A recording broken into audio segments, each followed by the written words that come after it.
السلام علیکم ورحمۃ اللہ وبرکاتہ۔ ناظرین، میں ہوں سہیل عباسی اور آپ دیکھ رہے ہیں میرا YouTube channel Sohail Abbasi Hills. آج آپ کو بتانے جا رہا ہوں آیت الکرسی کی فضیلت کے بارے میں، لیکن ویڈیو شروع کرنے سے پہلے اگر آپ میرے چینل پر نئے ہیں تو ویڈیو کو لائک، سبسکرائب اور شیئر کرنا نہ بھولیں۔ تو پڑھتے ہیں ویڈیو کی جانب۔ 7ویں حدیث، حضرت علی رضی اللہ عنہ نے فرمایا کہ میں نے نبی اکرم صلی اللہ علیہ وسلم سے سنا، منبر پر فرما رہے تھے کہ جو شخص ہر نماز کے بعد آیت الکرسی پڑھے اسے بہشت میں داخل ہونے سے سوائے موت کے کوئی چیز روکنے والی نہیں، یعنی مرتے ہی بہشت میں داخل ہو جائے گا۔ حضرت ابو امامہ رضی اللہ کی روایت ہے، میں آیت الکرسی اور سورہ اخلاص دونوں کو ملا کر پڑھنے کی یہ فضیلت بیان فرمائی کی ہے۔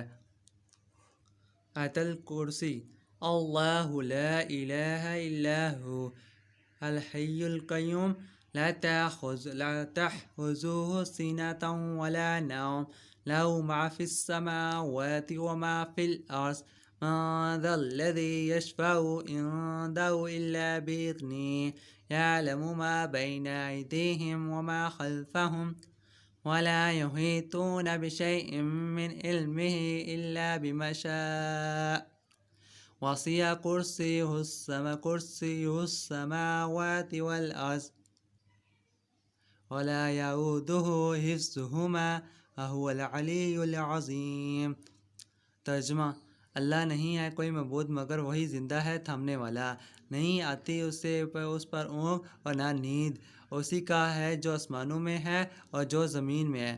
کون ہے جو سفارش کر سکے اس کے ہاں مگر اس کی اجازت سے؟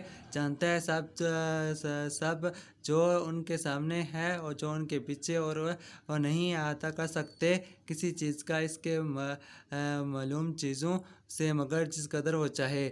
چھائی ہوئی اس کی کرسی آسمانوں پر اور زمین پر اور نہیں تھکا سکتی اس کو حفاظت ان دونوں کے ہی، اور بلند ہے عظمت والا۔ اگر ویڈیو اچھی لگے تو اس کو لائک اور سبسکرائب کرنا نہ بھولیں۔ تو مزید اسلامی ویڈیو کے لیے میرے چینل کو لازمی سبسکرائب کریں۔ ملتے ہیں ایک نئی ویڈیو کے ساتھ۔ اوکے، اللہ حافظ۔